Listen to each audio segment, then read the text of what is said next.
Ya, selamat pagi anak-anak. Apa kabarnya? Pasti sehat dan luar biasa ya. Ya, kembali bukan melanjutkan materi kita mengenai sistem gerak pada tumbuhan. Sebelumnya kita sudah mempelajari sistem gerak pada manusia dan juga sistem gerak pada hewan. Dan sekarang kita masuk sistem gerak pada tumbuhan. Ya, anak-anak, sistem gerak pada tumbuhan ini ada jenis-jenisnya ya, anak-anak ya. Yang pertama ada namanya higroskopis ya. Ada higroskopis, yang kedua ada endonom, yang ketiga ada esionom. Nah, esionom ini dibagi menjadi tiga, ada tropisme, ada taksis, ada nasti. Nah, ini semua akan Ibu jelaskan ya, anak-anak. Oke, yang pertama kita bahas mengenai gerak endonom ya. Ini berdasarkan asal datangnya rangsangan, ada gerak tumbuh ada tiga. Yang pertama ada gerak endonom. Gerak endonom ini adalah gerakan pada tumbuhan yang diakibatkan oleh rangsangan yang berasal dari dalam tumbuhan itu sendiri. Nah, ini ada dua jenis. Yang pertama ada endonom nutasi. Ya, ini adalah gerak, ini contohnya adalah gerak aliran sitoplasma pada tumbuhan air hidrilla ya, verticillata. Kemudian yang kedua ada endonom higroskopis. Ini misalnya adalah pecahnya kacang polong-polongan saat kering. Anak-anak mungkin bisa mengenal kacang polong-polongan ya. Ini kalau udah kering kacang ini dia akan mecah sendiri, dia akan pecah sendiri ya anak-anak ya. Ini contoh untuk gerak endonom. Nah, kemudian anak-anak kita masuk yang kedua ya.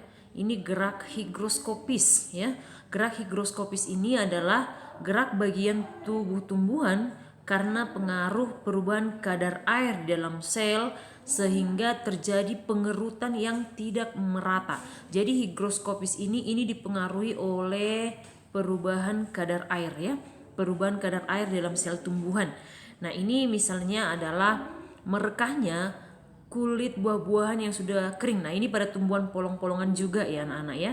Ini contoh yang pertama. Terus yang kedua adalah membukanya dinding sporangium atau kotak spora pada tanaman paku-pakuan.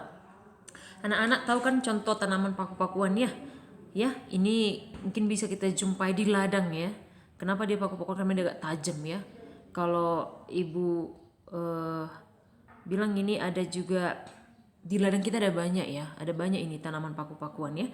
Kemudian ada juga membentang dan menggulungnya gigi-gigi peristoma pada sporangium lumut. Nah, jadi anak-anak untuk higroskopis ini contoh dan pengertiannya. Kemudian kita masuk yang ketiga, ini adalah gerak esionom ya. Gerak esionom ini adalah gerak pada tumbuhan yang disebabkan rangsangan yang berasal dari luar tumbuhan tersebut. Nah, rangsangan itu apa aja ya? Itu bisa air, ya, bisa air, bisa cahaya, bisa suhu, zat kimia, gravitasi ya. Nah, jadi untuk penjelasan gerak esionom ini ya, ini Ibu jelaskan pada slide berikutnya. Nah, gerak esionom ini dibagi menjadi tiga jenis. Apa? Itu gerak nasti, gerak tropisme, dan gerak taksis ya. Yang pertama kita bahas gerak tropisme. Ini adalah gerak sebagian tumbuhan yang arah gerakannya bergantung dari sumber rangsangan ya. Ini gerak tropisme ini ada 5 jenis anak-anak. Yang pertama ada namanya fototropisme. Kata kuncinya ada foto. Berarti ini cahaya anak-anak ya, fototropisme. Berarti ini dipengaruhi oleh cahaya. Kayak gitu cara memahaminya anak-anak ya. Foto itu dipengaruhi oleh cahaya. Ini misalnya gerak batang tumbuhan anak-anak. Jadi kalau ada batang tumbuhan, kita lihat coba perhatian anak-anak. Kalau misalnya ada cahaya, maka batang tumbuhan itu akan bergerak ke arah datangnya cahaya ya. Kemudian hidrotropisme, kata kuncinya situ ada hidro, berarti ini dipengaruhi oleh air ya, benar, oleh air. Ini misalnya gerak akar tumbuhan anak-anak. Jadi akar tumbuhan itu akan selalu bergerak di bawah, itu di bawah tanah. Di bawah tanah dia akan selalu bergerak menuju adanya sumber air ya. Kemudian kemotropisme, kata kuncinya kemo, ini berarti zat kimia anak-anak ya. Ini misalnya adalah akar yang menuju tempat adanya pupuk ya, benar. Jadi akar itu kan bergerak sendiri ketika ada pupuk ya. Nah, itu gerakannya kemotropisme. Kemudian tikmotropisme, kata kuncinya tikmo, ini dipengaruhi oleh sentuhan. Nah, ini misalnya adalah gerak sulur markisa yang membeli, tahu ya sulur markisa anak-anak ya, yang membelok, tahu kan sulurnya ya. Itu ya yang bergulung ya. Nah, itu sulur markisa. Nah, itu gerakan sulurnya itu dipengaruhi oleh sentuhan. Nah, jadi ini yang dinamakan dengan contoh tikmotropisme. Kemudian yang berikutnya geotropisme, kata kuncinya geo. Berarti ini hubungannya dengan bumi ya. Geotropisme adalah jenis gerakan yang dipengaruhi adanya pengaruh gravitasi bumi. Ini misalnya adalah gerak akar tumbuhan menuju pusat bumi. Ya anak-anak ya, akar tumbuhan itu selalu mengarah ke bawah ya, menuju pusat bumi. Ya, jadi inilah contoh untuk gerak etionom ya anak-anak ya. Kemudian kita masuk gerak nasti ya. Gerak nasti adalah suatu gerakan dari tumbuhan yang arahnya tidak dipengaruhi, yang arah gerakannya tidak terpengaruh oleh rangsangan yang ada, nggak dipengaruhi oleh rangsangan yang ada. Nah, gerakan nasti ini ada 3 macam. Yang pertama ada tikmonasti, tikmo ya, sama kayak tadi, berarti sentuhan ya, dipengaruhi oleh sentuhan. Ini contohnya adalah tanaman putri malu anak-anak ya. Kalau kita menyentuh tanaman putri malu, daun putri malu, maka dia akan menutup ya anak-anak ya. Nah, itu akibat rangsangan sentuhan, itu contoh dari tikmonasti. Kemudian yang kedua ada niktinasti, naik. Ini niktin naik berarti malam ya anak-anak ya, malam. Niktinasti adalah suatu gerakan nasti yang terjadi karena adanya pengaruh dari kondisi kegelapan. Ini contohnya adalah malam hari. Ini daun lamtoro, tahu nggak anak-anak lamtoro, tahu ya? Ya, ini pada malam hari anak-anak, daun lamtoro mulai dari sore sampai malam itu daun-daun pada lamtoro itu akan menutup. Ya, dia akan menutup, kemudian dia akan membuka pada siang hari. Ya, dia menutup pada malam hari dan dia akan membuka pada siang hari. Ya, itu akibat oleh kenapa dia menutup itu dipengaruhi oleh kondisi kegelapan ya. Kemudian yang ketiga ada fotonasti, ada kata foto berarti cahaya ya. Cahaya ini misalnya adalah mekarnya bunga pukul 4 pada sore hari. Nah, anak-anak mekarnya bunga pukul 4 pada sore hari. Kalau anak-anak mau mengetahui seperti apa bunga pukul 4 itu, boleh dilihat pada paketnya halaman 59 ya. Paketmu halaman 59 ya. Paket halaman 59, di situ ada gambar bunga pukul 4. Ya, pasti anak tahu. Ini biasa permainan perempuan ya.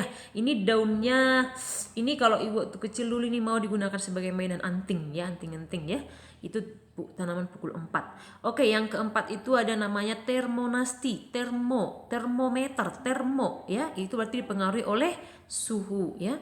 Termonasti adalah suatu gerakan yang terjadi karena adanya rangsangan suhu. Nah, ini contohnya adalah mekarnya bunga tulip. Nah, pada musim semi ini, musim semi yang akan datang. Musim semi itu musim berbunga ya, itu pada bunga tulip. Bunga tulip ini berada di negara mana ini anak-anak? Ya, ini berada di negara Belanda ya.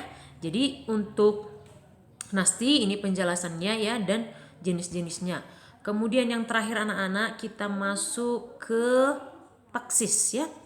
Taksis. Untuk taksis ini pengertiannya adalah gerak yang terjadi akibat rangsangan dari luar ya. Akibat rangsangan dari luar. Ini rangsangan dari luar. Seluruh tubuh tumbuhan akan bergerak dan arah gerakannya ditentukan oleh rangsangan. Berdasarkan jenis rangsangannya, taksis dibedakan menjadi 2 macam ya, yaitu yang pertama ada fototaksis. Ini adalah gerak taksis yang disebabkan oleh rangsangan cahaya matahari. Untuk contoh dari fototaksis itu adalah tanaman Euglena viridis ya, ini anak-anak ya. Ini tanaman Euglena viridis ya. Nah, gerakan tanaman Euglena viridis ini dipengaruhi oleh sinar matahari, oleh intensitas cahaya matahari ya. Kemudian yang kedua ada kemotaksis. Ini kemotaksis berarti dipengaruhi oleh rangsangan kimia. Ini boleh kita lihat pada proses reproduksi tumbuhan lumut yang ini gambarnya. Nah, pada proses tumbuhan lumut di situ dia terjadi gerakan taksis ya. Gerakan taksis untuk jenis kemotaksis. Ya, anak-anak ya. Jadi materi kita sampai di sini ya mengenai gerak tumbuhan. Nah, anak-anak tugasnya adalah ini kamu catat kembali di buku catatannya. Ya, dicatat kembali buku catatannya dan untuk contoh-contohnya khususnya untuk taksis boleh diambil dari buku paketmu halaman 57. Ya. Nah, anak-anak silakan dicatat. Kemudian besok kita akan mengadakan ulangan harian yang pertama. Ya, besok kita akan mengadakan ulangan harian yang pertama. Tetap semangat, dijaga kesehatannya dan selamat pagi.